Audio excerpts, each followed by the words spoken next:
Ladies and gentlemen, welcome back to Let's Dev. Today we continue to prototype our reimagining of the battle system in Pokemon. Now last time we started work on the basic movement and attack code for our pocket-sized monster friends. This included a beginner's attempt at mapping all the necessary controls to a gamepad, which we managed to do, sort of.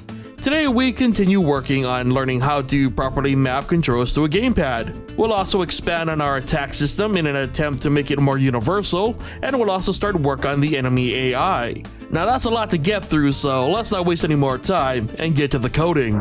First up was a return to our control issues. I tried adding conditionals to our stick positions to prevent the issue of our aim direction automatically snapping back to 0-0 like it did in the last episode.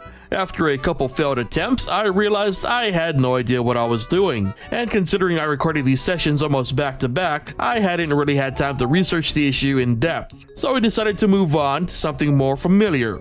Back to the attack code we went. To make things easier, I set up a list of enums for our move names, then I created a new script to hopefully make our attack code more universal.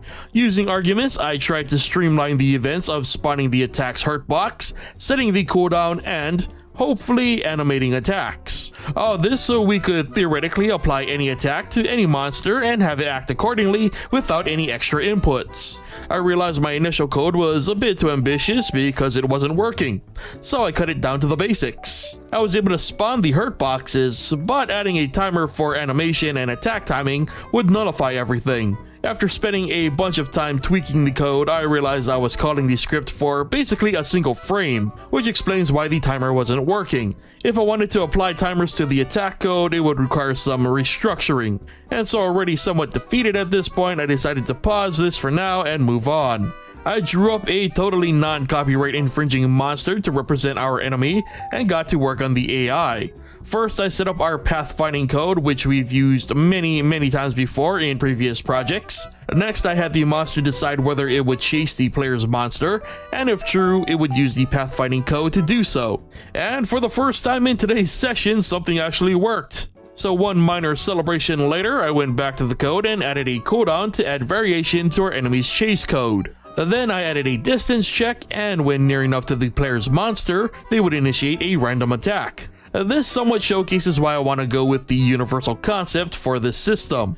By using the exact same script for attacking in general, not only do we only have to account for all attacks once, but it also guarantees consistency between player and enemy. Now if only we could get the attack animations working, we'd have ourselves something special. And as for the control scheme, after adding the enemy code, I just may take another route when it comes to our gamepad code. It'll probably be less of a headache and more efficient, I think.